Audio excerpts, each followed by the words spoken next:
Abatesalonike ibice 5 umurongo wa 16 aravuga ngo mwishime iteka musenga ubudasiba mubibaho byose muhore mushima kuko ari by'Imana ibashakaho muri Kristo Yesu.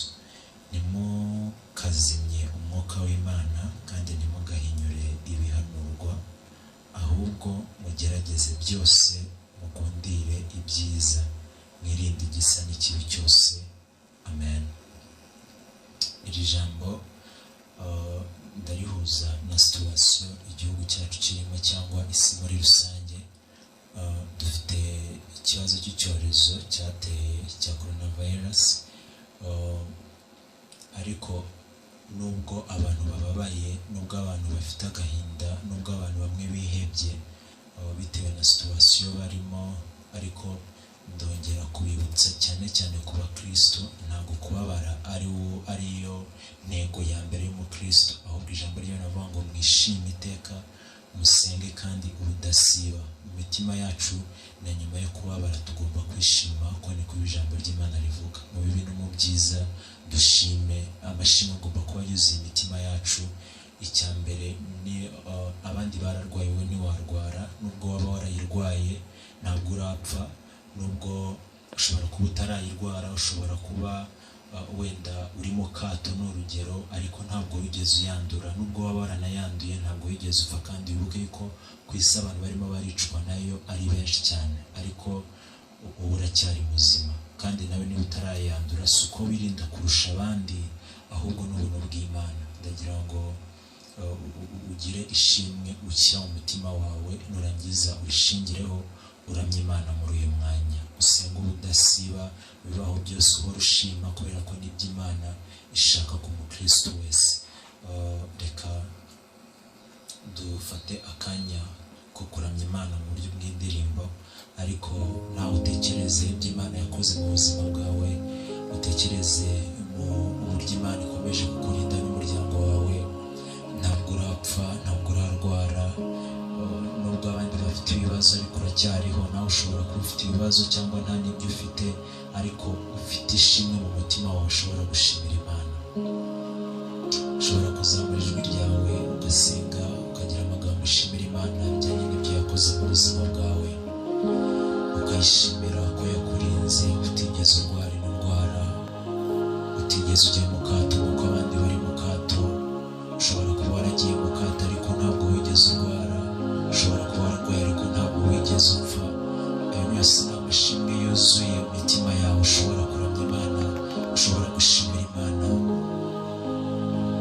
Ukwiriye icyubahiro umwami w'abantu, nawe usa nawe, nawe wagereranywa nawe, uwo kwizerwa.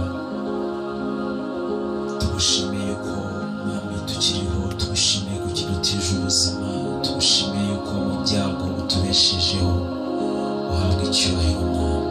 Humura amaso yanjye y'umwuka, ndebe ingabo zinyikije.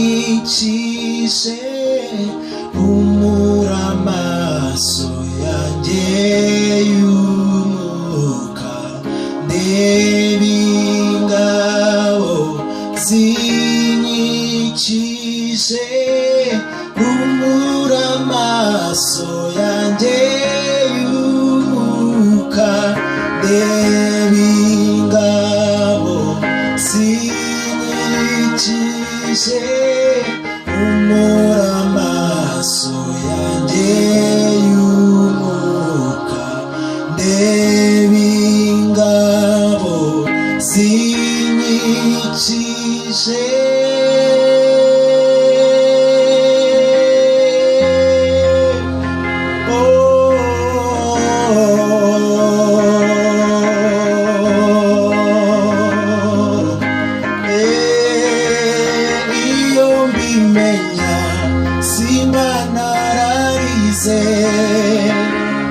Iyo mbimenya simba narihebye, iyo mbimenya simba nararize,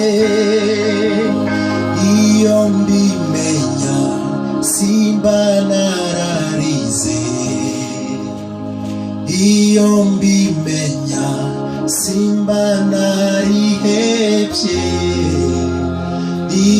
mbimenya simba nararize, iyo mbimenya simba narihebye, iyo mbimenya simba naratinye.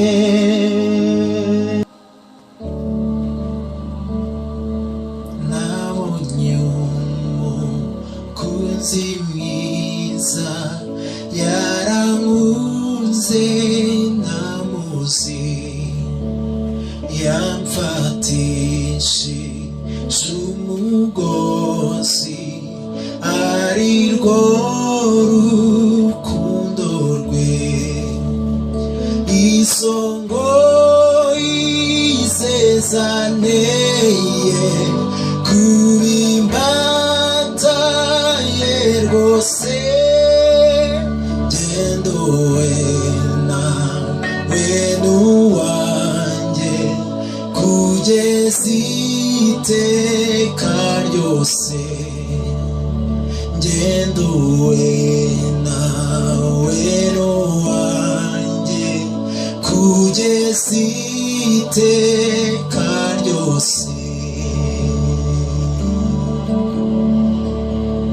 Nabonye umukunzi mwiza kera yaramfiriye, yaranguza mu bugingo nawe yaranyihaye, none ibintu mfite byose ntabwo nibigundira, ibyo ntuze nanjye ubwanjye n'iby'uwo mucunguzi, ibyo ntuze nanjye ubwanjye n'iby'uwo mucunguzi.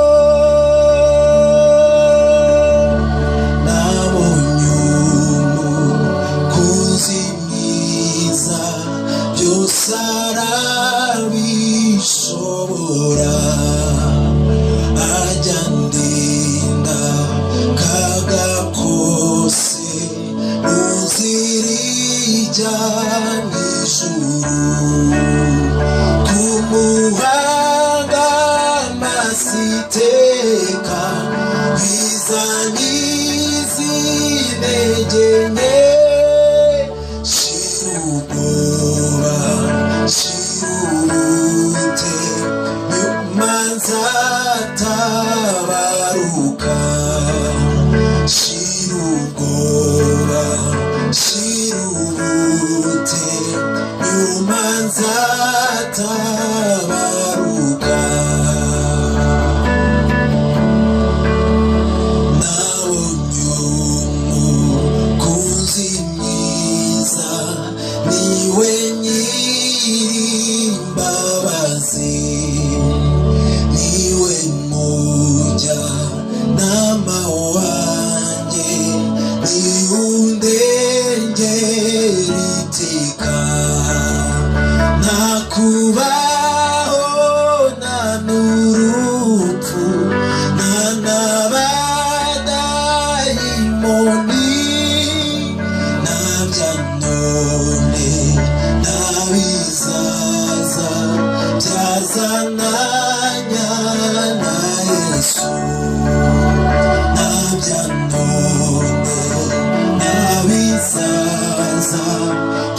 izananya na Yesu.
Mitima yabihebye,